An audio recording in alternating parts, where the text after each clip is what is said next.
Jeremy, what was it like tonight to play less minutes than you've been averaging? And when you came out the game, what did Melo say to you to crack you up so much? We were just having fun and kind of talking about how we're both excited for when he comes back, and how, just talking about the game. And obviously it was good to get some rest, and I think we all need it at this point. And so we're thankful that we were able to play less minutes tonight. Jerry, you mentioned your team's throwing different coverages at you, over the past week and a half, just in terms of reading the coverages and just adjusting. What have you learned? I think I've learned a lot. Every coverage is going to be a little different. Obviously, it's something I need to work on because my turnovers are sky high right now. So just got to keep looking at that film, keep picking and choosing my spots, and build the chemistry with the other guys, especially Amari, as we're transitioning with him coming back. Jeremy, I have 3 questions. Sorry, guys. Everybody knows you're on fire now, but so far, what's your biggest challenge now? And the second one is definitely a huge change around you, but do you feel like you have changed as a person? The third one is before Laker game, the Matt War piece that just talk about you, and he said now you're a superstar now. You're in New York, and you should change your fashion style. Mm-hmm. You should do a haircut and wear a leather pants and choose a nice shoes. So, what's your opinion about that? Well, I'm looking at a new barber, trying to hire a fashion person, and taking his advice. I guess I need some sunglasses too. I think that's what he said. I'm not really too concerned with that. I think to try to answer all your questions. I want to be the same person before and after, and that's where I want to be, and I don't want to let anything affect me or this team. And I think, playing in New York is a big stage, and that's obviously a temptation and a danger.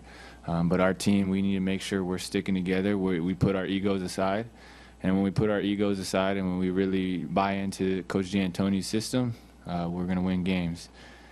And I don't remember the other question. The biggest challenge? The biggest challenge. I think getting used to playing a lot of minutes, finding a way to be efficient with the minutes that I'm given. And I'm going through stretches where I may be tired and I'll get 3 straight turnovers, or I'll just lose focus, and that's going to hurt us, especially against a good, really good team. So I really need to focus on that.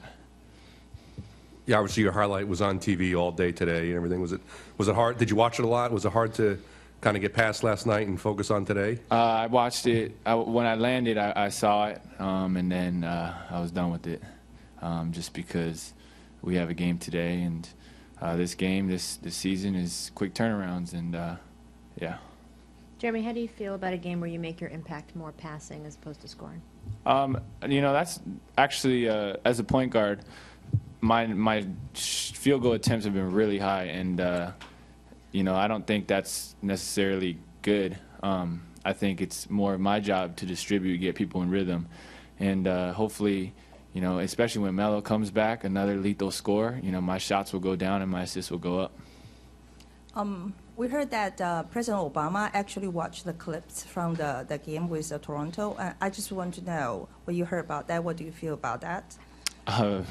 Very, very honored, very humbled. Wow, the president. There's nothing better than that. Don't you feel as a point guard, Carmelo's just going to make your job easier when it comes back?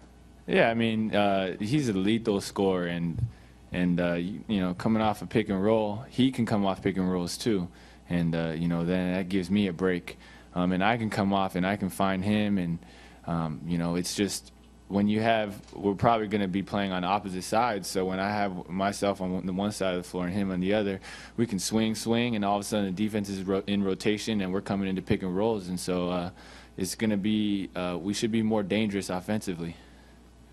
Jeremy, we heard about, after the NBA season is over, you're going back to Taiwan to host a summer camp and will teach basketball in person. Is that true? And can you tell us why?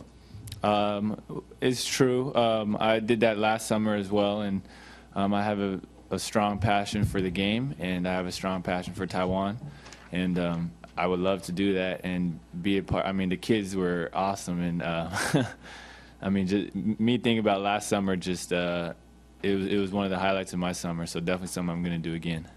Hi, Jeremy. I'm actually going to ask this question from student's perspective because I'm a student from Columbia, and with the 7th straight home win, and your success is really like big for the Ivy League students. So like people were saying like used to say like Ivy League people couldn't do sports, like they can't make it to professionals. So can you comment on that? Because people started to change, saying like, oh, maybe we can do it this way. I mean, I think that's another stereotype, and Ivy League basketball is definitely on the rise. Harvard basketball is on the rise, and I think as time goes on, we'll see that, hopefully see that stereotype go away.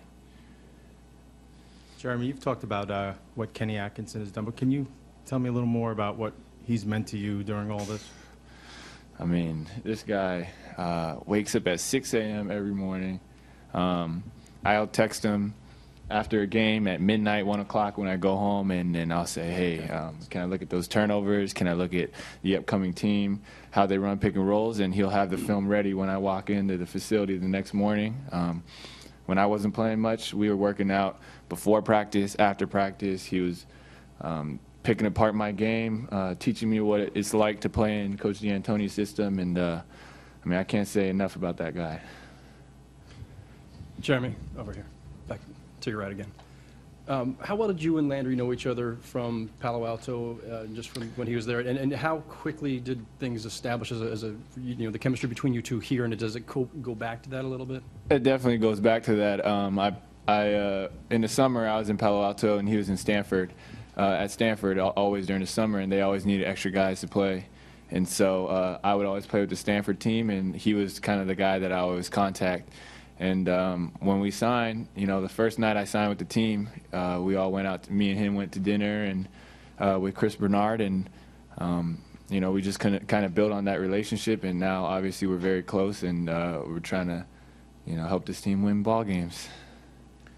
Jeremy, you spoke before about the stereotypes that a player out of Harvard has to work against.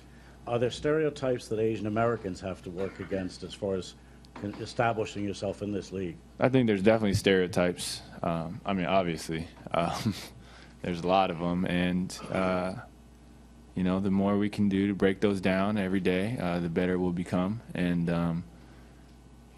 hopefully, in the near future, we'll see a lot more Asians and Asian Americans playing basketball in the NBA. Jeremy, you captivated the nation with this run. What's captivated you the most about this phenomenon, what you've been able to do? I think the thing that's been really interesting to me is just how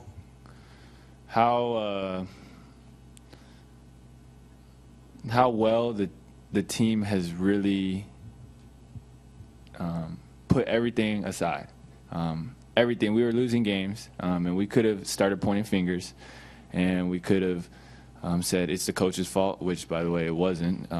We could have split up, but everyone came together, and obviously the first win was a big one, and then we won another one, and then we won the third one, and then guys started buying more and more, and it's unbelievable right now. I mean, it's the camaraderie on this team is just ridiculous. I mean, it's just such a joy to be around them every day. You show up to the practice facility, and it's all smiles across the board, and I think that's the beauty of team sports, and that's the beauty of basketball.